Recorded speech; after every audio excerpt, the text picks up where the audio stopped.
বন্ধুরা, এই ফোনটি সিম পায় না, ক্যামেরা আসে না এবং চার্জিং লোগো এসে দাঁড়িয়ে থাকে। তো যেহেতু সিম পায় না, ক্যামেরা পায় না, ক্যামেরা আসে না, তো আমরা যতটুকু জানি নোট 10 এইটা সিপিইউ রিবোলিং করলে এই সমস্যাটা সমাধান হয়ে যায়। তো ফাইনালি আমি সিপিইউ রিবোলিংয়ের সিদ্ধান্ত নিলাম। দেখতে পাচ্ছ গ্লু কাটিং করতেছি। তো আইসিটিও উঠে ফেলাইলাম সুন্দর।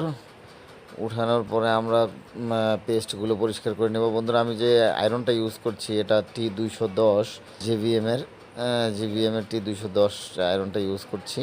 ঘাম পরিষ্কার করার সময় কিছুটা এনসি বল লেগে যাচ্ছে, তো এটা আমি পরবর্তীতে ইউভিগুলো দিয়ে কাজ করেছি, যেটা আমি ভিডিওতে দেইনি, আসলে লং ভিডিও হয়ে যাবে সেজন্য। তো আর আইসির বল পরিষ্কার করার সময় আমি রেখেছি হলো 340 এরকম।